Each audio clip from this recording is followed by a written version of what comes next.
Emotionally unhealthy people are not able to distinguish between their intangible feelings and physical, tangible reality.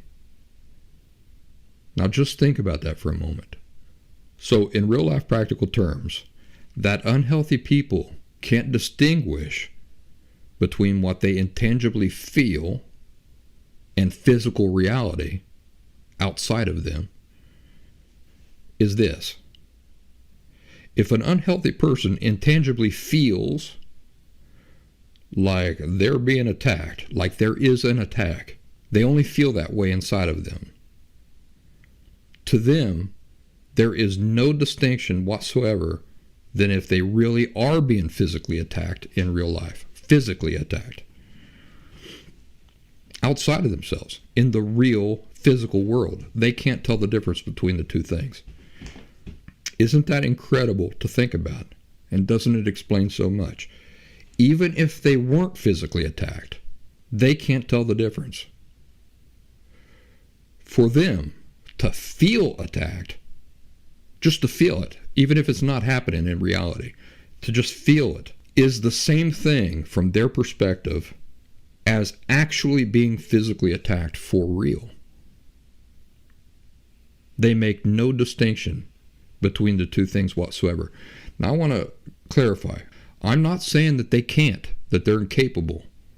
I'm saying they're not able currently because they're like little children. They're like 2-year-olds.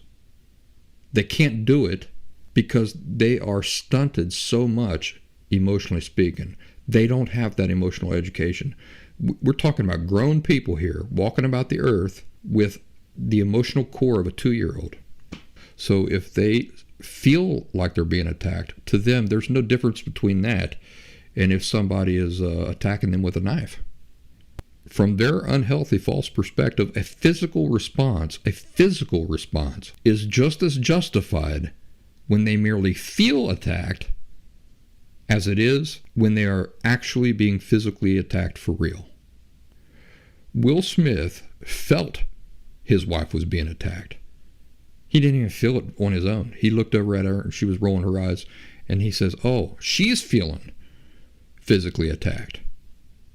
And because Will Smith and his entire family is utterly ignorant about the true nature of feelings, from his false, unhealthy point of view, he views himself just as justified in going up and physically attacking somebody as a response.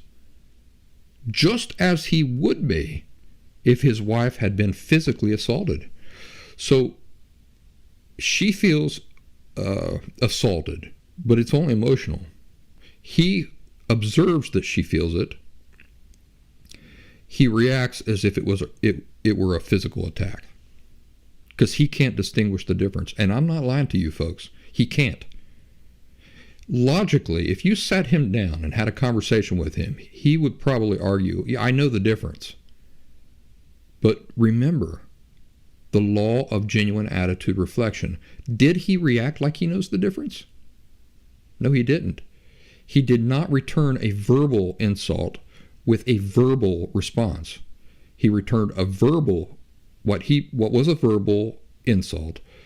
It wasn't even an insult. It was a joke told in good humor. But he reacted to the verbal physically, just as you would if you were being physically attacked. So I'm telling you, he might argue that he knows the difference. He don't. The law of genuine attitude reflection does not lie. It's a perfect mirror.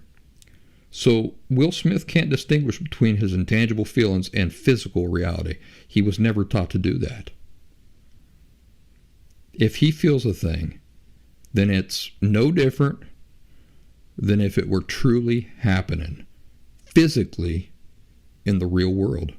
But it's not physically happening in the real world. It's only intangibly happening inside of him with his feelings. He can't distinguish the two things.